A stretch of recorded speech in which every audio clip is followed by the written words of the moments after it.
Olá pessoal, sou a professora Cristiane, professora de língua portuguesa, e hoje a gente vai estudar uma das escolas literárias mais importantes da história da literatura brasileira. Por que é tão importante assim? Porque esse movimento literário é contemporâneo à independência do Brasil.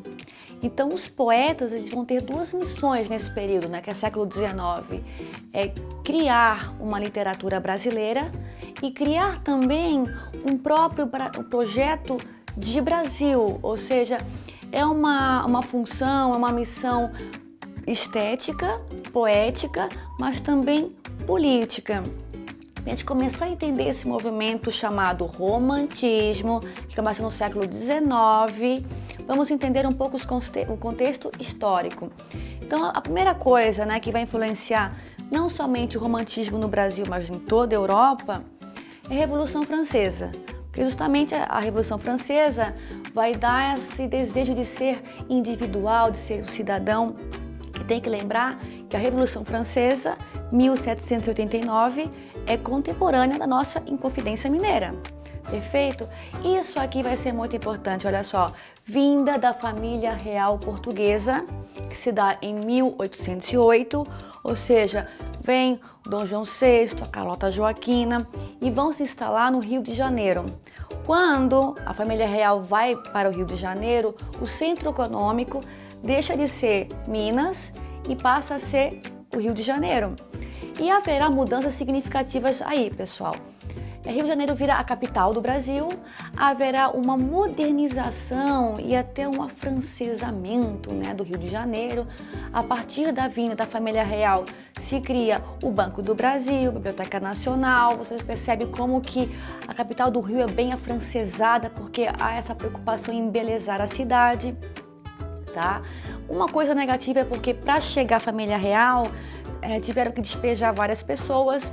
Mas aqui, pessoal, uma coisa vai ser muito importante. Com a chegada dos reis, o Brasil passa a deixar de ser colônia e vira Reino Unido de Portugal e Algarves. E uma das consequências mais significativas vai ser a criação de mais escolas. Pessoal, quem aprende a escrever e a ler vai poder comprar livros. Então, na literatura, isso sempre vai ser muito importante. Olha só, e claro, pessoal, esse é o grande acontecimento do século XIX no Brasil, independência do Brasil. Só que tem que ter o seguinte, a nossa independência, ao contrário dos países de língua espanhola da América, ele não foi uma independência lutada pelo povo, uma guerra civil. A nossa independência foi um pouco burocrática, ou seja, quem estava no poder português, independência ou morte, mas acaba que os reis estrangeiros, imperadores estrangeiros, eles são os novos donos de algo que já era deles.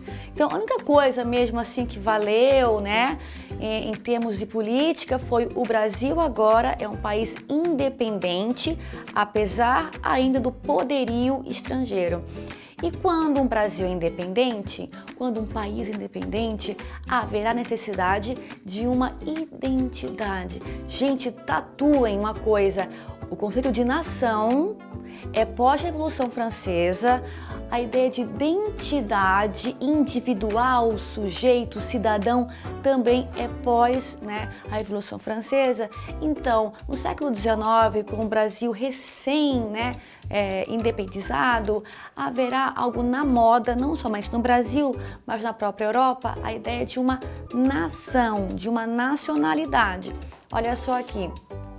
Uma das maiores influências da Europa sobre o Brasil justamente é essa ideia de nacionalidade, porque, gente, a ideia de independência, melhor, a ideia de uma identidade própria é um conceito do século XIX. Antes disso, pessoal, não era necessário, tá? E assim, o que acontece?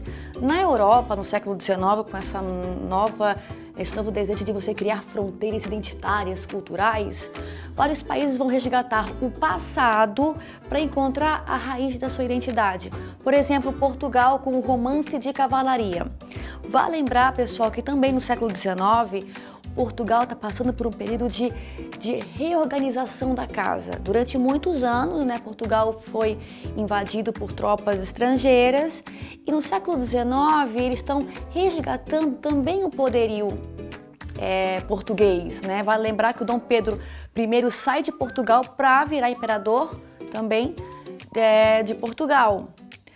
E assim, com o romance Cavalaria, os portugueses eles vão resgatar a raiz de sua identidade.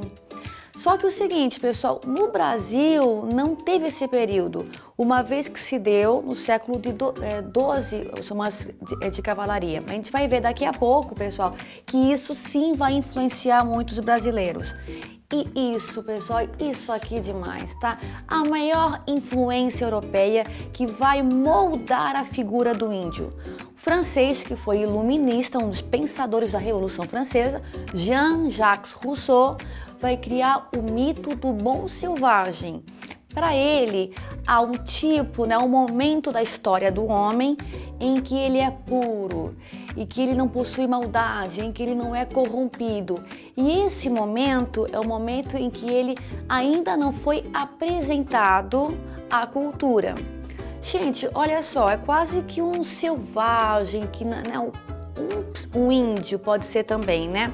Então, os brasileiros, os intelectuais brasileiros, eles vão estar lendo o que está acontecendo na Europa, tá?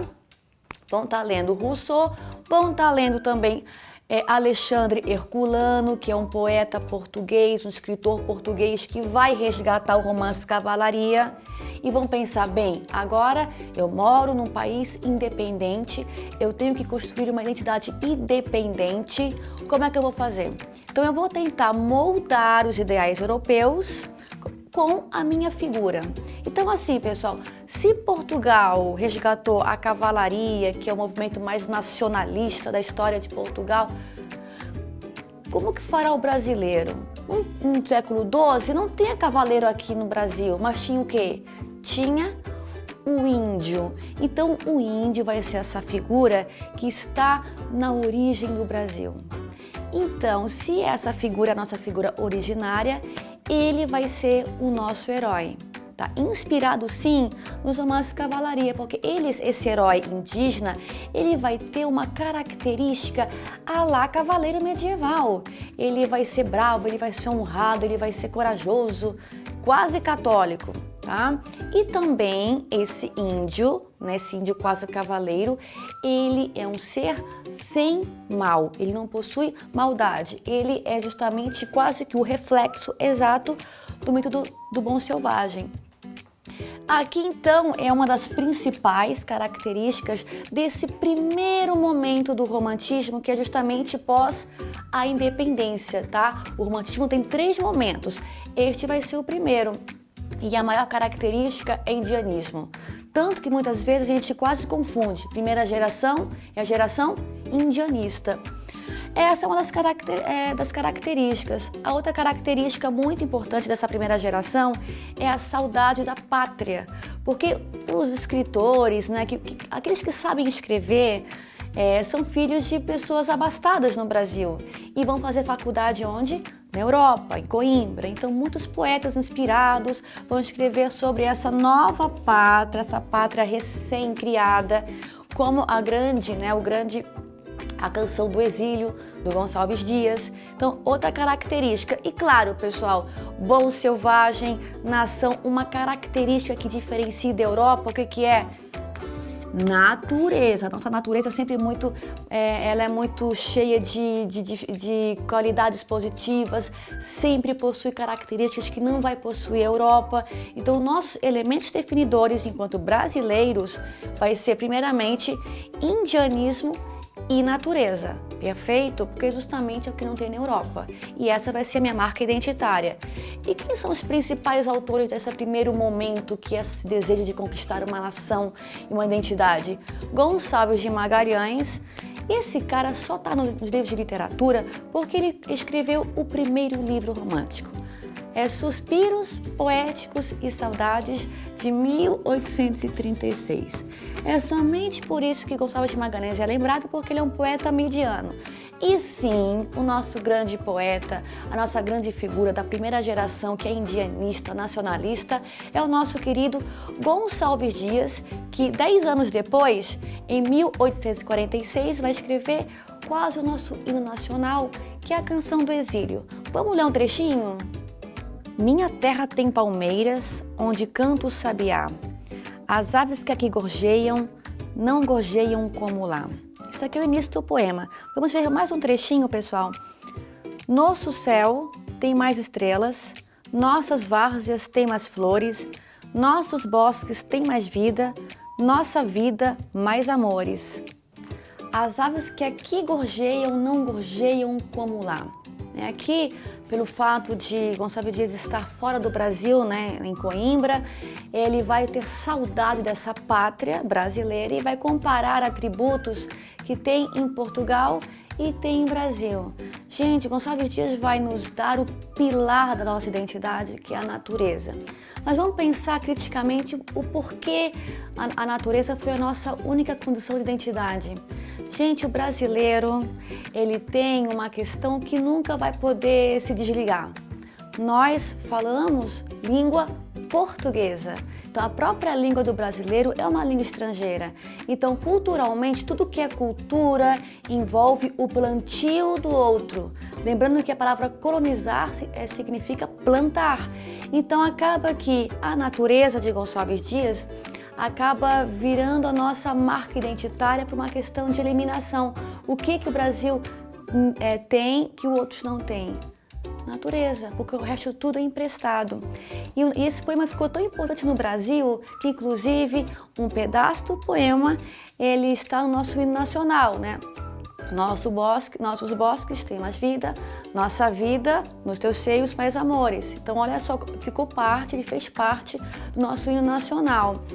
E assim, pessoal, tem outro poema do Gonçalves Dias que aí vai mostrar como foi fabricado este índio brasileiro, um poema chamado Ijuca-Pirama. Ijuca-Pirama significa em tupi aquele que nasceu para morrer. Vocês sabem que há várias tribos no Brasil que são antropófagas, ou seja, elas vão comer, elas vão ter esse ritual de antropofagia para poder assimilar o valor do outro, os valores positivos. E nesse poema, o Juca-Pirama ele é capturado por uma tribo inimiga, que é a tribo dos Timbiras, e quando tem todo o ritual que ele tem que ser pintado, raspam a cabeça, no momento em que ele vai ser devorado, ele tem que dizer o canto de morte, por que ele merece ser devorado. E nesse momento o Juca-Pirama, ele lembra do pai. Eu tenho um pai cego que depende de mim, e dá uma choradinha. Gente, os Timbiras, não quero mais comer porque ele é covarde, não sei o quê. O Juca-Pirama volta para casa e o pai dele, que é cego, percebe que o filho está com pinta, que está com tinta. O que aconteceu, meu filho? O Juca-Pirama fala: pai, eu fui capturado pelos Timbiras, mas eu chorei porque eu fiquei emocionado. O pai dele ficou louco. Como assim? Meu filho tem que ser devorado porque é uma honra à tribo.